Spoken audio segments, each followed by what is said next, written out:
FBI officers ये देखकर परेशान थे कि जिस जेल में किसी कैदी को खुला भी छोड़ दिया जाए वो फिर भी भाग नहीं सकता, वहाँ अथॉरिटीज की नाक के नीचे से 3 प्रिजनर्स आखिर कैसे भाग निकले। सबसे हैरानी की बात तो ये थी कि अगले 10 घंटों तक जेल अथॉरिटीज को कैसे उनके भागने की जर्रा बराबर भी भनक ना पड़ सकी। न सिर्फ FBI बल्कि US की 3 टॉप लेवल एजेंसीज भी इस केस को सुलझाने में एड़ी चोटी के जोर लगा चुकी थी। हम बात कर रहे हैं एक ऐसे जेल ब्रेक की जो पिछले 60 सालों से सिर्फ उलझा हुआ ही नहीं बल्कि दुनिया के लिए अब एक मिस्ट्री भी बन चुका है। ग्रीन पैसिफिक ओशन में मौजूद ये छोटा आइलैंड है तो सिर्फ 22 एकड़ पर फैला हुआ, लेकिन यहाँ दुनिया के खतरनाक मुजरिमों को रखा जाता था। अल्कट्राज के नाम से फेमस ये आइलैंड समंदर में ही एक बहुत बड़े पत्थर पर बना हुआ है। इसी वजह से इसको दी रॉक भी कहा जाता है। एक तो ये आइलैंड दूर दूर तक ओशन से घिरा हुआ है, दूसरा एक्स्ट्रा प्रोटेक्शन के लिए इसके गिर्द 15 फुट ऊंची फेंस भी खड़ी की गई है। जेल सार्जेंट्स की 24/7 मॉनिटरिंग के साथ साथ क्योंकि ये पैसिफिक ओशन की ओपनिंग में मौजूद है, तेज हवाएं और ऊंची लहरें इस आइलैंड को हमेशा घेरे रखती हैं। इन सब कंडीशंस को देखते हुए 1934 में इसको फेडरल प्रिजन डिक्लेयर कर दिया गया, जहां हद से ज्यादा सिक्योरिटी दी जाती थी। इन शॉर्ट, यहाँ अगर कोई एक बार आ गया तो खुद से निकलना किसी भी सूरत मुमकिन नहीं था। इस जेल को इनएस्केपेबल का दर्जा हासिल था, लेकिन 12 जुलाई 1962 को अल्कट्राज का सारा भरम तब टूटा जब 3 प्रिजनर्स यहाँ की सिक्योरिटी को बड़ी महारत से धोखा देकर फरार हो गए। इस कहानी के मेन किरदार ये 4 लोग हैं, जिनमें जॉन विलियम एंगलिन और क्लियरेंस एंगलिन आपस में भाई हैं। इनको एक बैंक रॉबरी के केस में यहाँ रखा गया था। उसके बाद ये है फ्रैंक मॉरिस, जो 13 सालों की एज से ही ऑन एंड ऑफ जेल की शक्ल देखता रहा है। इसको भी अल्कट्राज में बैंक रॉबरी की वजह से रखा गया था। आखिर में ये है एलन वेस्ट, जो पहले भी कई बार दूसरे जेलों से भागने की कोशिश कर चुका है। इसी वजह से इसको मैक्सिमम सिक्योरिटी के लिए अल्कट्राज में रखा गया।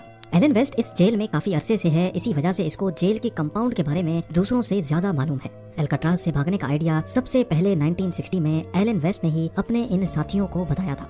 एलन ने जेल के ब्लॉक बी में एक लूप होल तलाश किया था, जहां से उनका भागना शायद किसी हद तक मुमकिन था। अब मसला ये है कि ये चारों लंच ब्रेक वगैरह में मिलते तो थे, लेकिन इनके सेल्स ब्लॉक बी में नहीं थे। ये चारों कोशिश में लगे रहे कि इनको ब्लॉक बी में शिफ्ट कर दिया जाए। खुशकिस्मती थी इनकी कि जेलर ने इनको ब्लॉक बी में शिफ्ट कर दिया, और वो भी एक दूसरे के बराबर में। इनका पहला टारगेट तो पूरा हो चुका था। चारों प्रिजनर्स एक साथ ब्लॉक बी में शिफ्ट हो चुके थे। अगले 2 सालों तक ये अपने अपने सेल्स के अंदर ही क्या खिचड़ी पकाते रहे, इसकी किसी को कानो कान खबर ना पड़ी। 12 जुलाई 1962 को रूटीन के मुताबिक सुबह के 7 बजे जेल स्टाफ तमाम प्रिजनर्स को उठाने के लिए निकले। असेंबली में काउंटिंग की गई तो इनमें 3 प्रिजनर्स मिसिंग थे। जब स्टाफ ने तमाम सेल्स को दोबारा से चेक किया तो ब्लॉक बी में एंगलिन ब्रदर समेत फ्रैंक मॉरिस को अपने ही बेड पर सोया हुआ पाया। उनको ये बात बिल्कुल भी नॉर्मल नहीं लगी और उन्होंने सेल के अंदर जाकर उनको उठाने की कोशिश की। इसी दौरान वो क्या देखते हैं कि तीनों सेल्स के बेड पे सिर्फ डमी हेड्स पड़े हुए थे। जी हाँ, वो तीनों भाग चुके थे और उन्होंने सोप, प्लास्टर और कंक्रीट के मिक्सचर से बना ये डमी हेड रख दिया था। इनमें से एक हाथ लगने की वजह से जमीन पर गिरकर टूट भी गया, जिसको इस फोटो में भी देखा जा सकता है। ये मंजर देखकर पूरे जेल स्टाफ के होश खता हो चुके थे। उन्होंने ये समझकर कि प्रिजनर्स आइलैंड से बाहर तो जा नहीं सकते, पूरे आइलैंड की छानबीन शुरू कर दी, लेकिन कहीं भी उनका नामो निशान ना मिल सका। सबको एक ही चीज सताई जा रही थी कि इतनी हाई सिक्योरिटी में एक भी नहीं 3 प्रिजनर्स भागे तो भागे कैसे।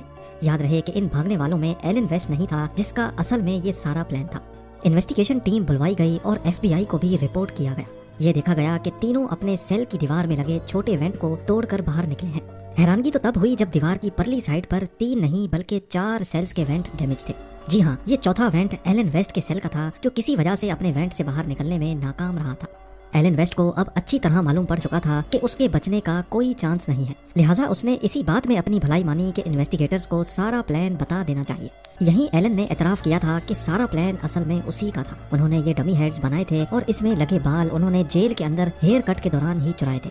चारों सेल्स की बैक वॉल पे एक छोटा वेंट था, जिसकी साइज 5 बाय 9.5 इंच थी। एलन को इन सेल्स का लूप होल मालूम था, क्योंकि वो जेल की मेंटेनेंस में भी काम कर चुका था। उसको मालूम था कि इसकी दीवारें सिर्फ 6 इंच मोटी हैं और वेंट के सुराख को आसानी से बड़ा किया जा सकता है। 6 महीनों से चारों प्रिजनर्स मौका ढूंढकर इस वेंट के गिर्द सुराख करते थे। वो किचन से चुराए हुए चमचों की मदद से ये काम करते थे, जबकि आखिर में इन्होंने जेल के वैक्यूम क्लीनर की मोटर से एक ड्रिल मशीन भी बनाई थी। वो इस खुदाई को सीक्रेट रखने के लिए इसके आगे अपने म्यूजिकल इंस्ट्रूमेंट या फिर कोई सामान रख देते थे। ये सारा काम खास तौर पर म्यूजिकल आवर के दौरान किया जाता था, जब जेल ब्लॉक में काफी शोर शराबा होता है। वेंट एक कॉरिडोर में निकलता था जहां कोई सिक्योरिटी नहीं थी। यहाँ से एक ड्रेन पाइप सीधा ब्लॉक की छत पर जाता है, जहां वो अक्सर मेंटेनेंस के लिए काम करते थे। अल्कट्राज में प्रिजनर्स को बिजी रखने के लिए उनसे मेंटेनेंस का काम करवाया जाता था। ये चारों प्रिजनर्स भी मेंटेनेंस करने छत पे जाया करते थे और इस बहाने वो अपने भागने के प्लान के लिए हर छोटी से छोटी चीज का जायजा भी लेते थे। छत से वो एक और पाइप को यूज करके नीचे उतरे और फिर आइलैंड की 15 फुट बड़ी फेंस को टॉप कर भाग निकले। उन्होंने अपनी सारी तैयारी पूरी कर रखी थी। रबर रेनकोट्स को जोड़कर अपने लिए एक इन्फ्लेटेबल राफ्ट भी पहले से ही बना रखी थी। ये रेनकोट्स जेल एडमिनिस्ट्रेशन की तरफ से ही दिए जाते थे, जो वो बहाने से इकट्ठे करते जा रहे थे।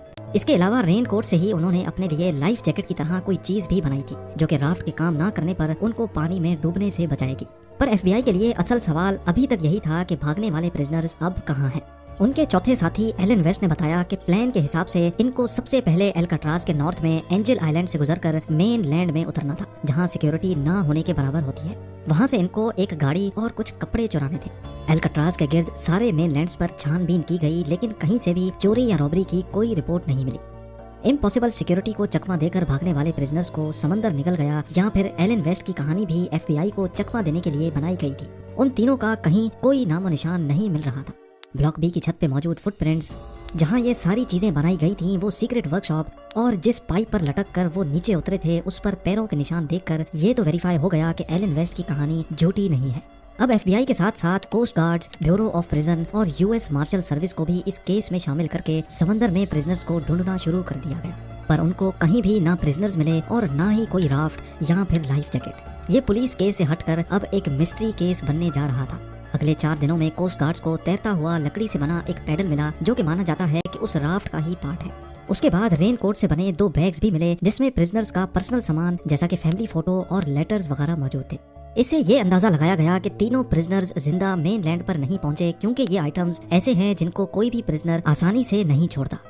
कोई भी डेड बॉडी 2 दिनों के बाद पानी के सरफेस पे फ्लोट करने लगती है, लेकिन अगले कई महीनों तक इन्वेस्टिगेशन टीम को ना कोई बॉडी मिली, ना कोई बॉडी पार्ट। एक थ्योरी ये भी है कि तीनों प्रिजनर्स राफ्ट से नहीं तो स्विम करके मेन लैंड पहुंच गए होंगे, क्योंकि 1962 में एस्केप के बाद एफबीआई ने एंगलिन ब्रदर्स की फैमिली पर कड़ी नजर रखी हुई थी। उनके एक भतीजे डेविड विडनर ने एफबीआई को बताया कि जॉन और क्लेरेंस के बड़े भाई ने मौत के वक्त अपनी बहनों को बताया कि उनके भाई सही सलामत मौजूद हैं और वो उनके साथ कांटेक्ट में है। कई फैमिली मेंबर्स ने एफबीआई को ये भी बताया कि फैमिली में छोटे बड़े दिन पर 2 खवातीन अजीब से मेकअप में देखी गई है, जो शायद जॉन और क्लेरेंस ही भेस बदल कर आते हैं, लेकिन इसके बाद वो दोनों खवातीन कभी नजर नहीं आई। इसके अलावा एस्केप के 15 सालों के बाद एंगलिन ब्रदर्स के कजन ने ब्राजील में दोनों भाइयों को एक क्लब में देखा और उनकी फोटो भी कैप्चर कर ली। उनकी फैमिली का भी यही मानना है कि ये एंगलिन ब्रदर्स ही हैं, लेकिन यूएस मार्शल सर्विस के इन्वेस्टिगेटर्स का मानना है कि इस फोटो में जो शख्स दिख रहे हैं, इनकी एज एंगलिन ब्रदर्स से मैच नहीं होती। ये आखिरी बार था जब एंगलिन ब्रदर्स के जिंदा होने की कोई खबर मिली थी। इसके बाद आज तक इनका कोई अता पता ना चल सका। एस्केप के अगले ही साल एल्काट्राज को बंद कर दिया गया। 1979 में हिम्मत हार कर एफबीआई ने भी ऑफिशियली इस केस से हाथ उठा लिए। अब सिर्फ यूएस मार्शल सर्विस है जहां ये केस अभी तक खुला हुआ है, और ये तब तक खुला रहेगा जब तक या तो प्रिजनर्स पकड़े नहीं जाते, उनकी डेड बॉडी नहीं मिलती, या फिर उनकी एज 99 नहीं हो जाती। एल्काट्राज आइलैंड को आज एक नेशनल पार्क में बदल दिया गया है, जहां टूरिस्ट ब्लॉक बी की उन्हीं सलाखों को देख सकते हैं जहां 60 साल पहले एंगलिन ब्रदर्स, फ्रैंक मॉरिस और उनके साथी एलन वेस्ट कैद हुआ करते थे। आप लोगों के प्यार भरे कमेंट्स का बेहद शुक्रिया। मिलते हैं अगली शानदार वीडियो में।